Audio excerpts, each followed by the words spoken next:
अस्सलाम वालेकुम एवरीवन। अच्छा देखिए, हम जो अभी टॉपिक स्टार्ट करते हैं वो हमारे पास कौन सा टॉपिक है? Today we will cover bad debts, bad debts recover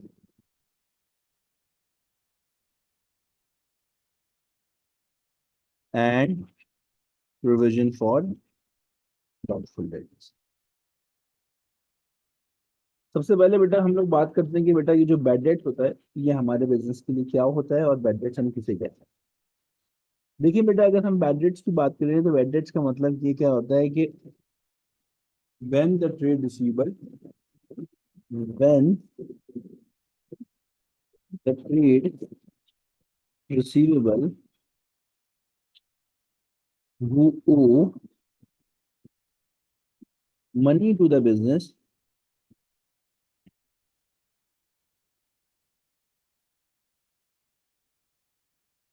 refuse to pay that they owe। वो ट्रेड रिसीवेबल हमारा जो हमारा कुछ पैसे ओ करता था, वो हमारे पैसे देने से बेटा क्या करे, रिफ्यूज कर दे, मना कर दे। अब हमारे पास ऐसे ही बेटा हमारा कोई बंदा जो है वो हमारा बेवफा नहीं हो जाता, कोई ना कोई उसका रीजन होता है। ठीक है भाई, कोई ऐसे ही हमारे पैसे नहीं ले जाएगा, उसका कोई ना कोई रीजन है। अगर हम उस रीजन की बात करें तो बेटा एक होता है कि भाई वो बेचारा खुद बेटा क्या हो गया है, बैंक करप्ट हो गया। जो हमारा ट्रेड रिसीवेबल है बेटा वो क्या हो गया है, बैंक करप्ट हो गया है, जिसकी वजह से या फिर हम लोग इसको इंसॉल्वेंट भी कहते हैं कि वो इंसॉल्वेंट हो गया है, ड्यू टू विच वो हमारे पैसे पे नहीं कर पा रहा। या फिर बेटा इसके अलावा हमारे पास जो है वो बेटा बैंक करप्ट के अलावा रन अवे, जो हमारे पास हमारा ट्रेड रिसीवेबल है वो कहीं भाग गया और हमारे पैसे नहीं दे रहा। या फिर बेटा जो हमारा ट्रेड रिसीवेबल है उसकी क्या होगा, ये डेथ हो गई है, डेथ ऑफ ट्रेड रिसीवेबल, वो अल्लाह को प्यारा हो। फिर बेटा इसके अलावा हमारे पास एक और रीजन हो सकता है, वो बहुत ही कोई साफ साफ मना कर दे, रिफ्यूज टू पे, कि भाई मैं आपका पैसा नहीं दे रहा, जो करना है आपको कर लो, मैं आपके पैसे आपको वापस नहीं कर। तो वो हमारे पास कुछ कॉमन रीजन है जिसकी वजह से हमारे पास कोई भी एक बंदा, एक शरीफ आदमी, एक ट्रेड रिसीवेबल बैड डेट हो सकता है। अब एक बहुत इंपॉर्टेंट चीज यहाँ पर याद रखेंगे, जो बैड डेट होता है बेसिकली, ये बैड डेट जो है वो बेटा किसी भी बिजनेस के लिए bad debt is an actual loss, वो लॉस जो उसका असल में हो चुका है। और बैड डेट जो है वो किसी भी बिजनेस के लिए उसका क्या होता है भाई, एक्सपेंस होता है। और हम एक्सपेंस को कहाँ पर रिकॉर्ड करेंगे बेटा, हम लोग रिकॉर्ड करेंगे ऑन आर डेबिट साइड। तो बैड डेट जो है वो किसी भी बिजनेस के लिए उसका एक्सपेंस है और हम उसको रिकॉर्ड करेंगे डेबिट साइड के ऊपर। अच्छा भैया, अब हम लोग आ जाते हैं बेटा entries to record bad debt. जब हम बैड डेट की बात करते हैं तो बेटा बैड डेट की एंट्रीज चाहिए होती है हमें रिकॉर्ड करनी है। अगर हम entries to record bad debt की बात करें तो बेटा मैं मेरी कंसिडरेशन ये है कि भाई बैड डेट की एक एंट्री बनती है बैड डेट को रिकॉर्ड करनी, एक एंट्री बनती है बेटा बैड डेट को रिटर्न ऑफ करनी,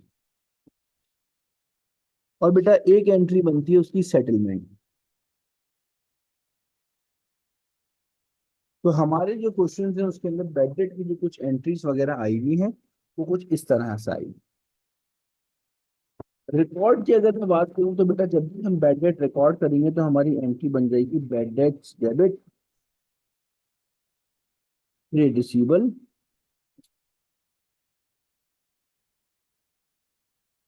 क्रेडिट। अगर मैं रिटर्न ऑफ की बात करूं तो हमारी एंट्री बन जाएगी bad debt credit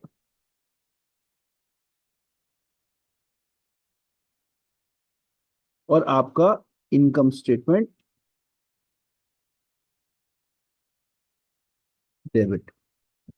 return of का मतलब ये है कि हम उस बैड डेट को बेटा क्या कर रहे हैं, ट्रांसफर कर रहे हैं, ट्रांसफर टू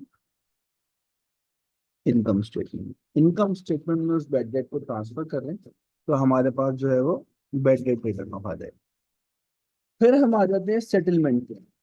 सेटलमेंट का मतलब क्या होता है बच्चों, कि एक बच्चा, एक बंदा हमारे पास आया, हमारा ट्रेड रिसीवर, वो कहे कि भाई मेरा जो बैलेंस था ना वो लेट सपोज $1000 का था, लेकिन मैं जो है वो ऑलरेडी बैंकरप्ट हो गया हूँ, मैं आपके पैसे नहीं पे कर सकता।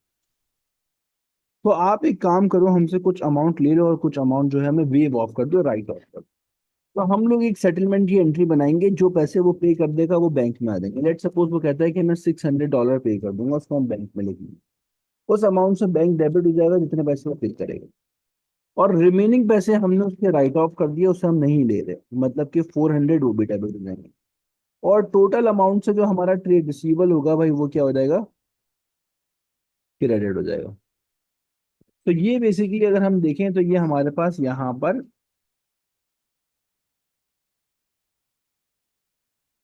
इस तरह से हम लोग जो है वो बैड डेट की एंट्रीज बनाएंगे। ठीक है भाई, ठीक है, जो हम लोगों को बनानी होती है which is bad debts account. Bad debt account के अंदर हमारे पास क्या है कि भाई जो भी बंदा हमारे पास होगा बैड डेट, तो उसको हम बैड डेट, क्योंकि एक्सपेंस है तो वो कौन सी साइड पर आ जाएगा, डेबिट साइड पर।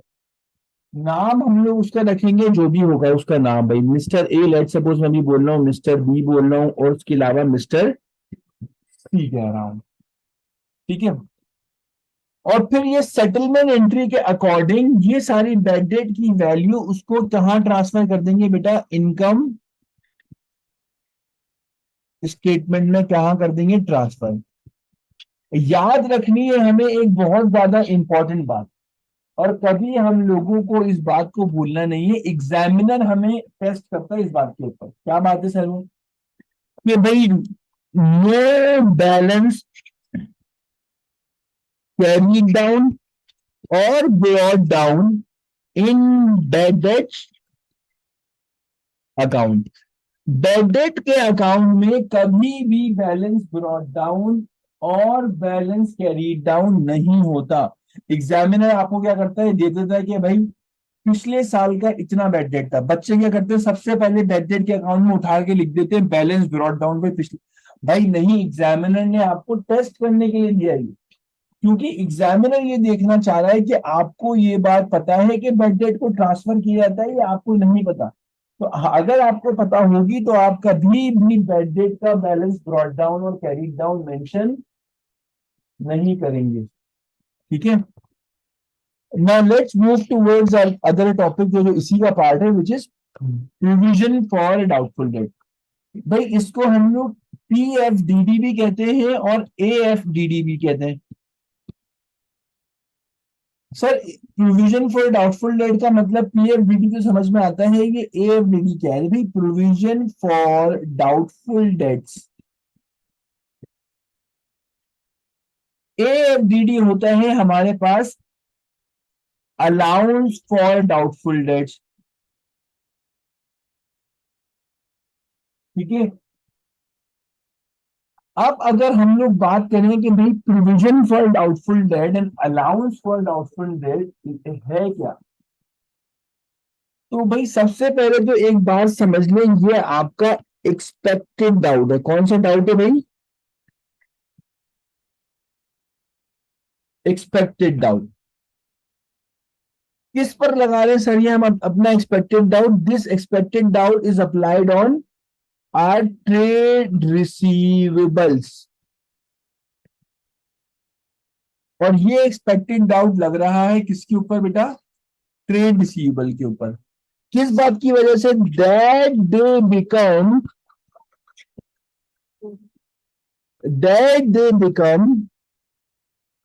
Bad debt in future. हमें ऐसा लगता है कि भाई ऐसा ना हो कि इन फ्यूचर में कहीं ये ट्रेड रिसीवेबल बैड डेट हो जाए, तो आज के आज इसका डाउट क्रिएट कर लो।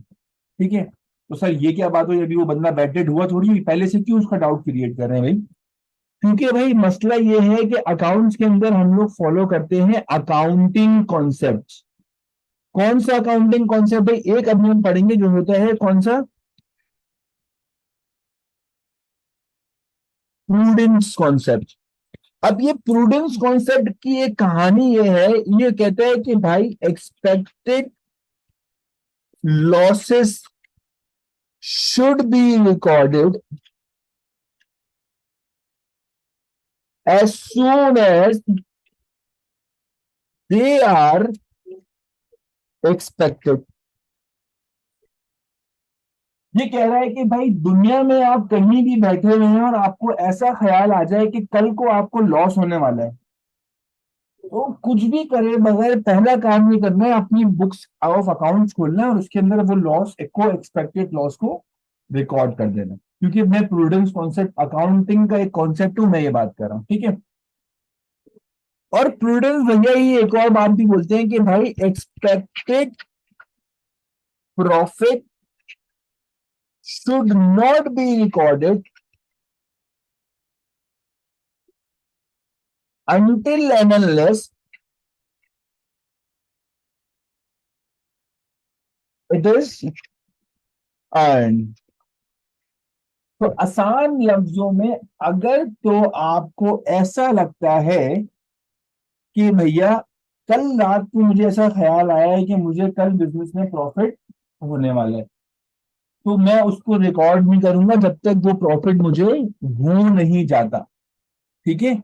लेकिन प्रूडेंस भाई ये कहते हैं अगर आपको ऐसा लगता है कि कल आपको लॉस होने वाला है, सबसे पहले उस लॉस को रिकॉर्ड कर दें। याद रखिएगा वो लॉस अभी हुआ नहीं है, मुझे लगता है, मैं उसको एक्सपेक्ट कर रहा हूं, एक्सपेक्टेड लॉस है वो, ठीक है। तो इसीलिए भी हम प्रोविजन फॉर डाउटफुल डेट, कि मैं अपने ट्रेड रिसीवेबल पे ये डाउट लगा रहा हूं कि क्या पता ये बंदा मेरा कल क्या हो जाए, बैड डेट हो जाए, कल ये मेरे पैसे खा के भाग जाए। तो ये चांसेस ऑफ बैड डेट हम लोग लाजमी के लिए करते हैं, ठीक है भाई। अब याद रखिए कि जो ये प्रोविजन फॉर डाउटफुल डेट है बेटा, ये हमारे लिए क्या है? प्रोविजन फॉर डाउटफुल डेट हमारे लिए होता है Contra asset. Sir what is Contra asset? भाई अगर मैं बोलूं एसेट कहाँ इंक्रीज होता है, तो सर एसेट इंक्रीज होता है कौन सी साइड पर? डेबिट साइड के ऊपर। कॉन्ट्रा एसेट कहाँ इंक्रीज होता है? क्रेडिट साइड के ऊपर। मतलब opposite nature of asset liability capital expected expenses revenue is called Contra, ठीक है। कॉन्ट्रा का मतलब है ऑपोजिट। तो बेसिकली जो हमारे पास ऑपोजिट नेचर होगी वो हमारे पास कहलाएगी कॉन्ट्रा एसेट। तो इसका मतलब प्रोविजन फॉर डाउटफुल डेट हमेशा कौन सी साइड पर आएगा बेटा? क्रेडिट साइड के ऊपर, ठीक है। अब प्रोविजन फॉर डाउटफुल डेट में हो क्या रहा है, as it is an expected doubt, तो हमारा ये डाउट या तो कभी क्या होता है, इंक्रीज होता है, या ये डाउट हमारा क्या होता है, कभी डिक्रीज हो जाता है फ्रॉम द प्रीवियस ईयर। अगर तो ये डाउट इंक्रीज हो रहा है तो इसका मतलब प्रोविजन फॉर डाउटफुल डेट कौन सी साइड पे आना चाहिए? क्रेडिट। और अगर ये डाउट हमारे पास डिक्रीज हो रहा है तो इसका मतलब है प्रोविजन फॉर डाउटफुल डेट कौन सी साइड पे आना चाहिए? बोले, डेबिट साइड पे आना चाहिए, ठीक है। तो अगर इंक्रीज होगा तो हम लोग क्या एंट्री बनाएंगे? एंट्री बनाएंगे income statement debit provision for doubtful date credit. और अगर डिक्रीज होगा तो क्या बनाएंगे? Provision for doubtful date debit income statement credit, ठीक है। इसकी लॉजिक मैं आपको समझा देता हूं। लॉजिक ये है कि भाई ये तो हमने पढ़ लिया, डाउटफुल डेट क्या है, बढ़ता है तो क्रेडिट पर, क्योंकि कॉन्ट्रा एसेट है इसलिए यहां आ रहा है। इनकम स्टेटमेंट में अगर आपका डाउट बढ़ रहा है तो आसान लफ्जों में आपका लॉस, आपका एक्सपेंस बढ़ रहा है और वो कहां पर आ जाएगा? डेबिट साइड पर आ जाएगा। इनकम स्टेटमेंट में अगर आपका डाउट कम हो रहा है तो इसका मतलब वो आपके लिए क्या है? इनकम है, और वो कौन सी साइड पर आ जाएगा? क्रेडिट साइड पर आ जाएगा, ठीक है। सर इसका एक अकाउंट भी होता है जो हमें बनाना होता है। जी जी बेटा, इसका अकाउंट होता है जो हम लोग बनाते हैं। क्या अकाउंट है भाई? आइए उस अकाउंट को भी देख लेते हैं। प्रोविजन फॉर डाउटफुल डेट जो है, इसका अकाउंट क्या होगा? क्योंकि एज इसकी नेचर क्या है कि ये क्या है? Contra asset. तो ये कहाँ आएगा भाई? क्रेडिट साइड के ऊपर। तो इसका बैलेंस ब्रॉड डाउन हमेशा आएगा क्रेडिट साइड पर, और बैलेंस कैरीड डाउन जो है वो हमेशा आएगा डेबिट साइड के ऊपर। अगर आपका डाउट बेटा इंक्रीज हो रहा है तो आपकी जो इनकम स्टेटमेंट होगा, जिसको हम I/S भी लिखते हैं, लेकिन मैं आप लोगों के लिए पूरा लिख देता हूं।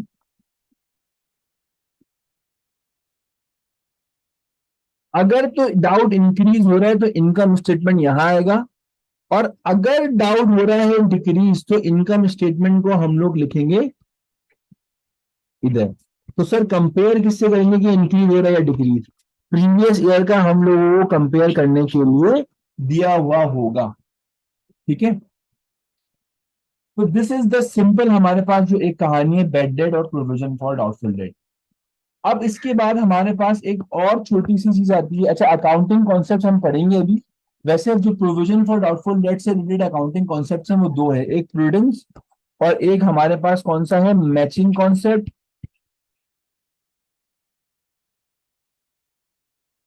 और एक हमारे पास है अक्रूवल कॉन्सेप्ट। ये बाकी दो को हम आगे अभी डिस्कस करेंगे नेक्स्ट क्लास के अंदर, लेकिन प्रूडेंस की हमारे पास यही कहानी है। ठीक है, अब हमारे पास एक और छोटी सी बात ऊपर रह गई है भाई, वो क्या है, हमने बैड डेट पढ़ा, डाउटफुल डेट पढ़ लिया। फिर हमारे पास एक सवाल आता है, how to decide the rate of provision for doubtful debt. किस तरह से हम लोग जो है वो प्रोविजन फॉर डाउटफुल डेट के रेट को डिसाइड करेंगे? हमें कैसे पता कि भाई किस बंदे के ऊपर या ट्रेड रिसीवेबल के ऊपर कितना डाउट अप्लाई करना है? इसको देखने के लिए हम लोग जो है वो, इसके लिए हमारे पास कुछ फैक्टर्स होते हैं। जैसे कि हमारे पास भाई पहला फैक्टर क्या है, कि भाई पहला फैक्टर हमारे पास है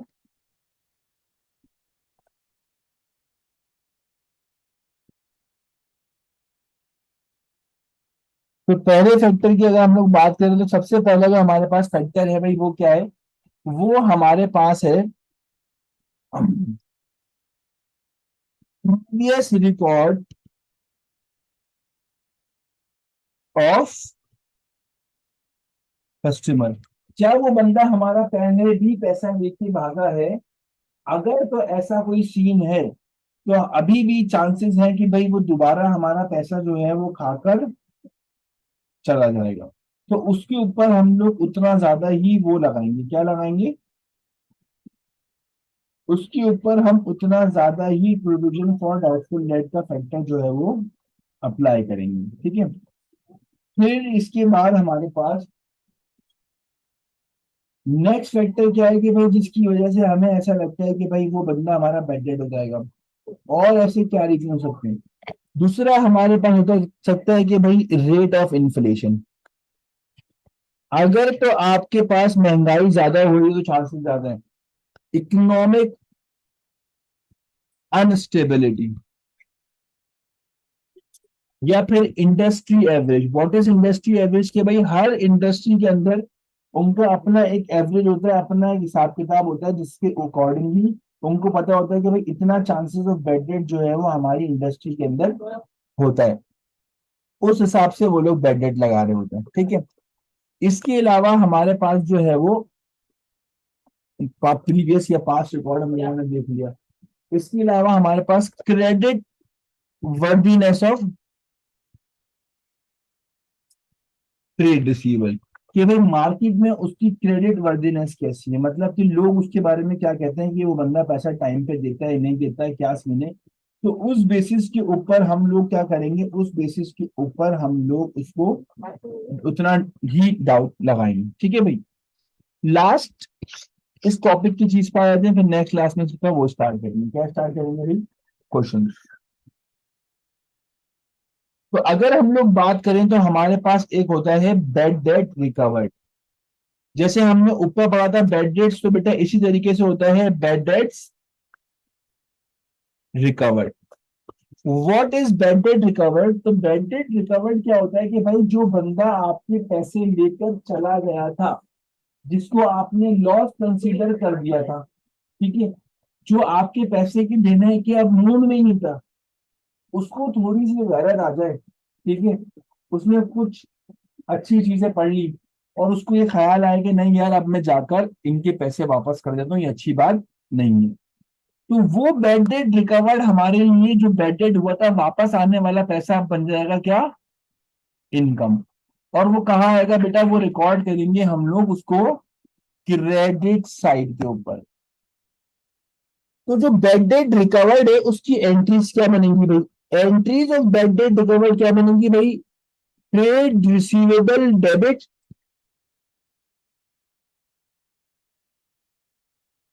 और बैड डेट रिकवर्ड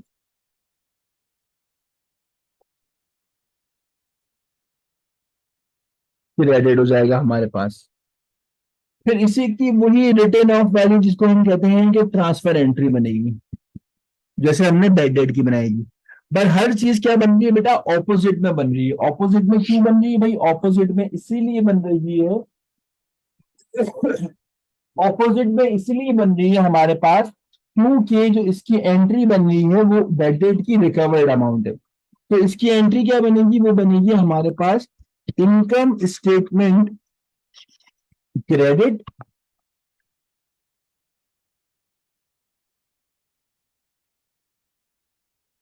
और आपका जो बैड डेट होगा हमारे पास रिकवर्ड, वो हो जाएगा क्या, डेबिट। बाकी इसका हम लोग उसी तरीके से बैड डेट की तरह बैड डेट रिकवर्ड का भी क्या बना लेंगे, अकाउंट। जो भी लोग रिकवर्ड हुए हैं वो सारे लोग क्या हो जाएंगे, क्रेडिट साइड पर आ जाएंगे और आप उसको इनकम स्टेटमेंट में ट्रांसफर कर कर यहाँ आ जाएगा आपके पास इनकम स्टेटमेंट। और एक बात हमेशा याद रखेंगे, नो बैलेंस कैरीड डाउन और balance brought down in bad debt recovered account.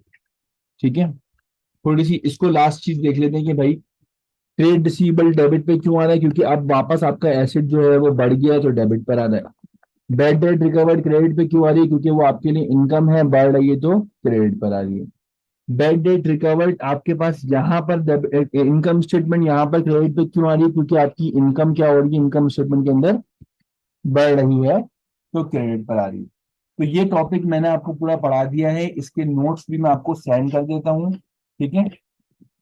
इससे क्वेश्चन इंशाल्लाह नेक्स्ट क्लास में करेंगे।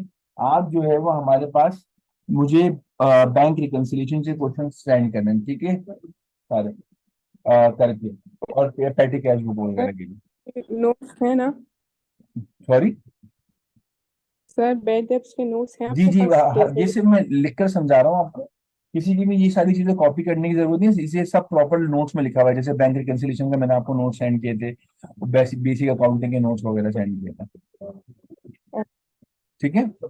डायरेक्ट अगर नोट से पढ़ाऊंगा तो वो रीडिंग रहेगी तो उसमें मजा नहीं आएगा पढ़ाने में। Okay sir. ठीक है, चले, अल्लाह हाफिज।